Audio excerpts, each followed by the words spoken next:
ጤና ይስጥልኝ ክቡራንና ክቡራት የዩቲዩብ ቻናል ቤተሰቦቻችን የሰዓቱን አጫጭር የሀገር ውስጥና የውጭ ዜናዎች ይዤላችሁ መጥቻለሁ። ትኩስ መረጃዎች በየቀኑ እንደተለቀቁ ማስታወሻ ምልክት እንዲደርሳችሁ የዩቲዩብ ቻናላችንን ሰብስክራይብ በማድረግ የደውል ምልክቷን መጫን አይዘንጉ። ወደ መረጃዎቹ እናልፋለን።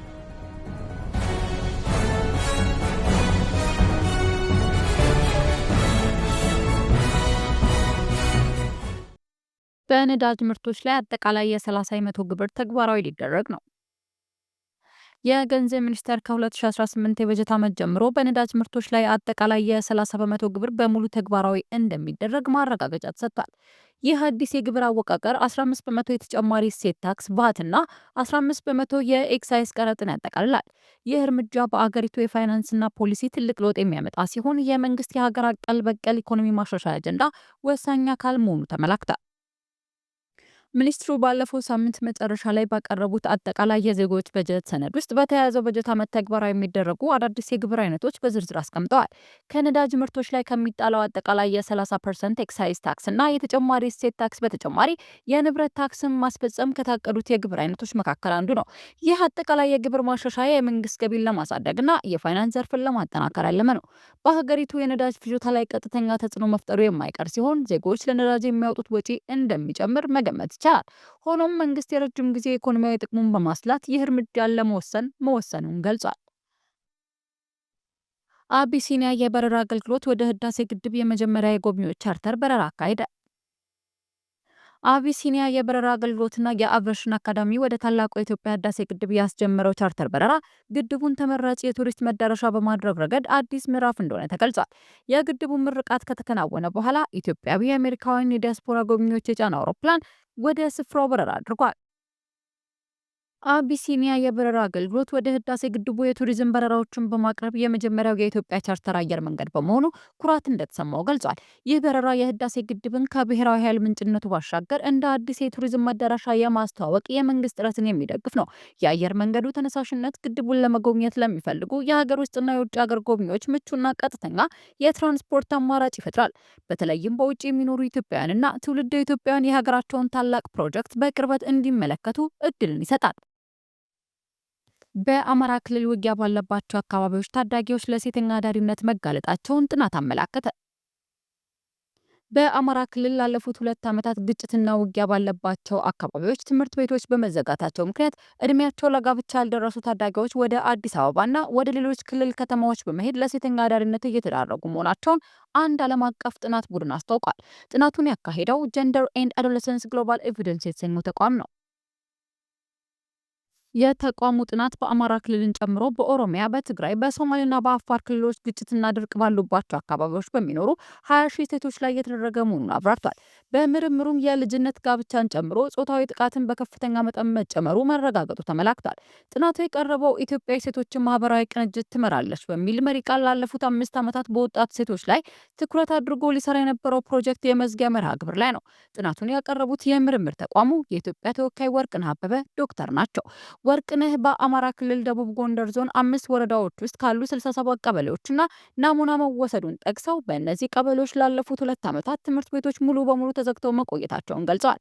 ከ90 በመቶ በላይ የሚሆኑ ተማሪዎች ከትምህርት ገበታ ውጪ ለመሆን መገደዳቸውንና የስርዓተ ትምህርት መስተጓጎሉ የትውልድ ዕድል ከፍተኛ ተጽዕኖ ማሳደሩንም አስረድተዋል። በቡታጅራ ከተማ ግጭት ተቀስቅሷል። በማዕከላዊ ኢትዮጵያ ክልል ምስራቅ ጉራጌ ዞን ቡታጅራ ከተማ ውስጥ ትናንት ምሽት ጀምሮ ግጭት እንደተቀሰቀሰ ተዘግቧል። የግጭቱ ዋነኛ ምክንያት ለዘመናት በመስቃን ወረዳ እምቦር ቀበሌ ሲተዳደር የነበረው የስናኖ ሴራ የተባለ ባህላዊ ሽምግልና ስርዓት የባለቤትነት ጥያቄ ጋር የተያያዘ ነው። የዞኑ አስፈጻሚዎች ስናኖ ሴራ የእምቦር ቀበሌ ሳይሆን የዶቢ ቀበሌ ነው ብለው መወሰናቸው እንዲሁም ዛሬ በመስቃን ወረዳ ዋና ከተማ በሆነችው ቡታጅራ ሴራና አዳራሽ ላይ ዝግጅት ለማዘጋጀት መወሰናቸውን ለሁከት መነሻ ሆኗል። የመስቃን ወጣቶችና ሽማግሌዎች ይህ ውሳኔ ልክ አለመሆኑንና ባህል የማጥፋት ተልዕኮ እንደሆነ በመግለጽ ትናንት ምሽት መስከረም 17 2018 ዓ.ም ጀምረው በቡታጅራ ከተማ ወደ አደባባይ በመውጣት የተቃውሞ አመጽ ማሰማታቸውን የዓይን እማኞች ገልጸዋል። በተቀሰቀሰው አመጽ ምክንያት በከተማዋ ሆቴሎች፣ መኪኖችና ሌሎች መገልገያ ንብረቶች ላይ ጉዳት እንደደረሰ ተገልጿል። አመጹ ዛሬም ድረስ የቀጠለ በመሆኑ በከተማዋ መደበኛ እንቅስቃሴ ተስተጓጉሏል። የከተማዋ ነዋሪዎች እንደገለጹት ወጣቶቹ ዛሬ ከጸጥታ አስከባሪዎች ጋር ባደረጉት ግጭት ሰዎች ሳይቆስሉና ሳይሞቱ እንዳልቀረ ተገምቷል። ወጣቶቹ የከተማዋን ጎዳናዎች በድንጋይና በጎማ ዘግተው መዋላቸውን የዓይን እማኞች ለጋዜጠኞች ተናግረዋል። በከተማ ውስጥ ከቀኑ 7 ሰዓት ድረስ የተኩስ ሩምታ ይሰማ እንደነበር የጠቀሱት ነዋሪዎች የአምቡላንሶች ምልልስም በርቀት ተሰምቷል ብለዋል። በከተማው መረጋጋት ባለመኖሩ ምክንያት የደረሰውን የጉዳት መጠን በትክክል ማወቅ አስቸጋሪ እንደሆነም ነዋሪዎች አክለዋል። ሲኖሮ ሴራ የተባለው ባህላዊ ሽምግልና ስርዓት በመስቃንና በዶ የቤተ ጉራጌ ማህበረሰቦች መካከል የባለቤትነት ይገባኛል ጥያቄ ሲነሳ መቆየቱ የሚታወቅ ጉዳይ ነው።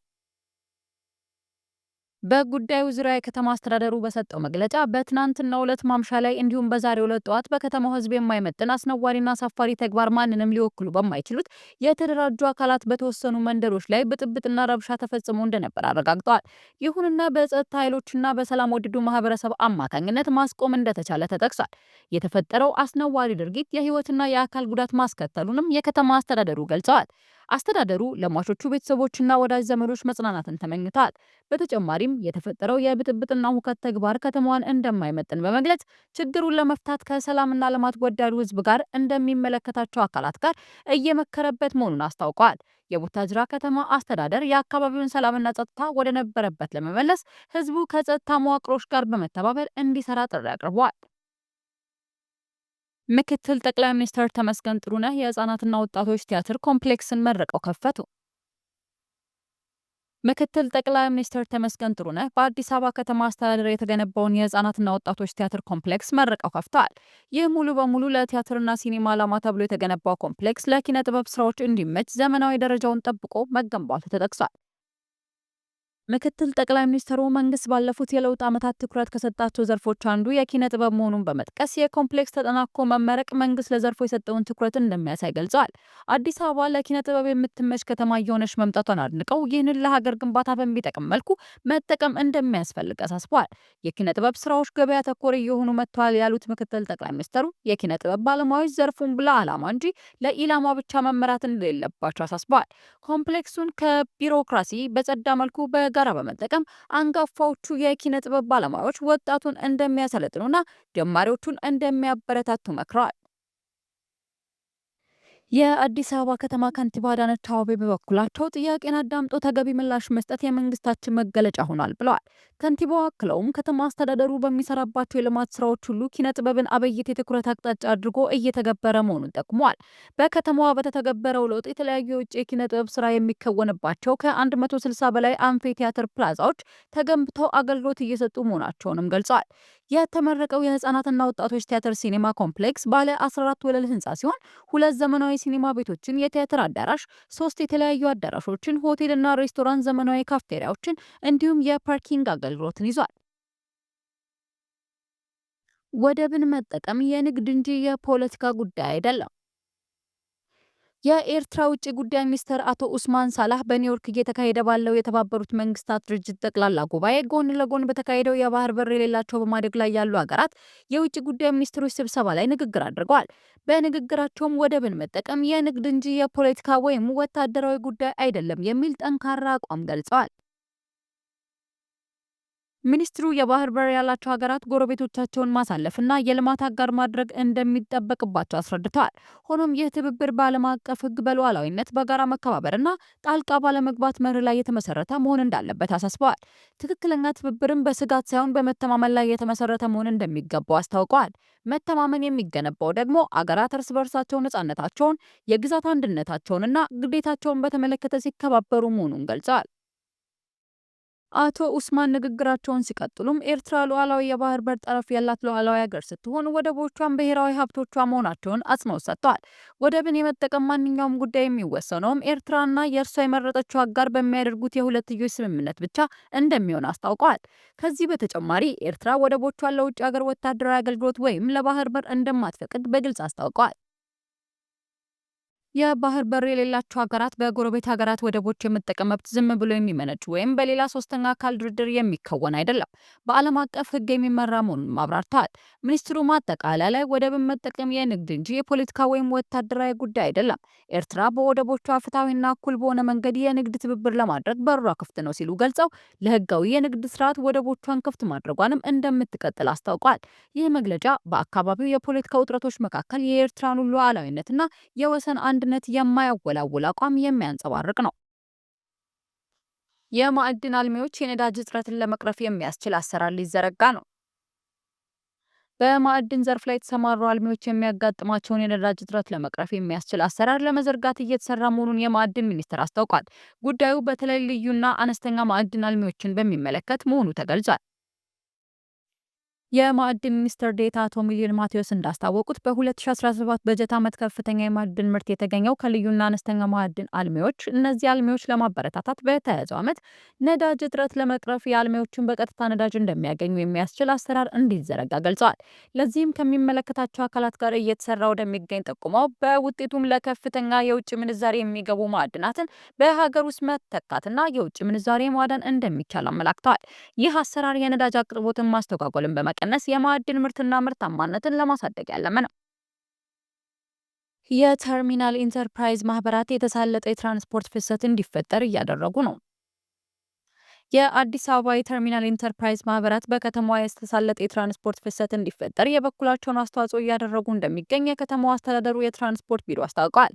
የአዲስ አበባ የትራንስፖርት ቢሮ ኃላፊ አባብል አዲስ እንደተናገሩት የነዋሪዎችን የህዝብ የትራንስፖርት አገልግሎት የአቅርቦት ፍላጎት ለማሳለጥ የተሻለ የአሰራር ስርዓት እየተፈጠረ ነው።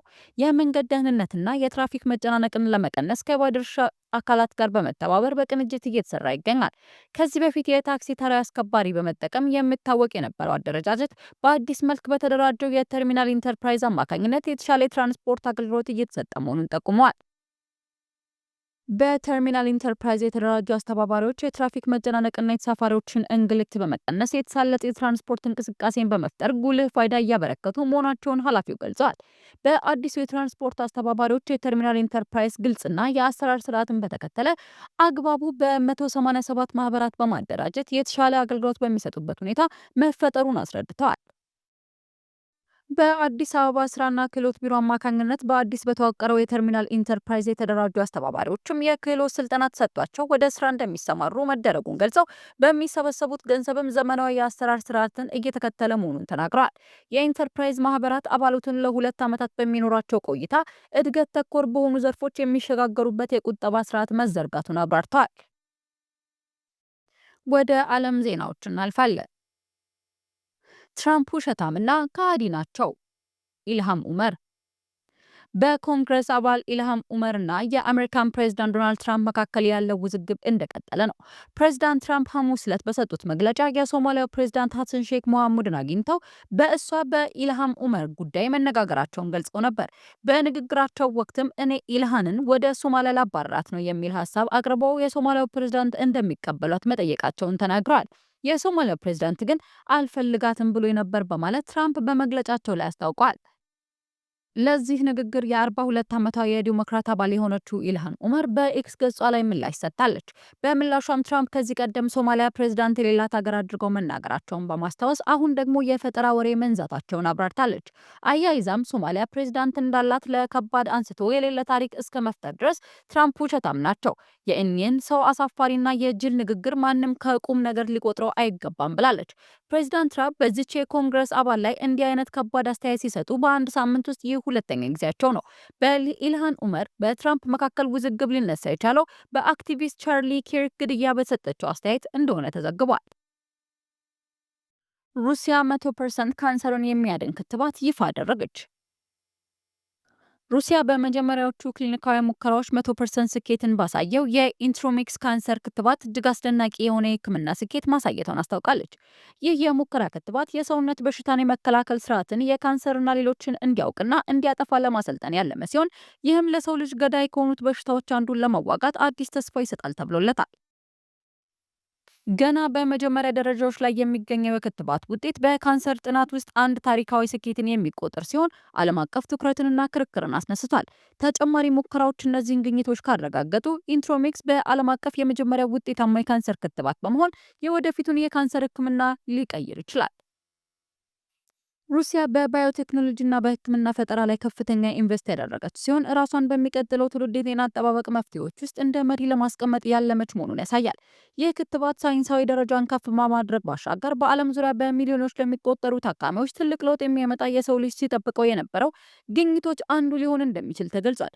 ሆኖም የሕክምና ባለሙያዎችና ሳይንቲስቶች ተጨማሪ ንቅናቄና ሰፊ ክሊኒካዊ ሙከራዎች አስፈላጊ መሆናቸውን በመግለጽ የይገባኛል ጥያቄው በዓለም አቀፍ ደረጃ በትክክለኛ መረጃ መረጋገጡ ወሳኝ መሆኑን አጽንኦት ሰጥተዋል። ክቡራን አድማጮቻችን ለሰዓቱ ብታዳምጧቸው ያልኳቸውን አጫጭር መረጃዎች ያዳመጣችኋቸውን ይመስላሉ። ስለተከታተላችሁን ከልብ እያመሰገንኩ ከሰዓታት በኋላ በሌሎች አጫጭር ጥንክሮች እስከምንገናኝ በያላችሁበት መልካም ውሎ እመኛለሁ።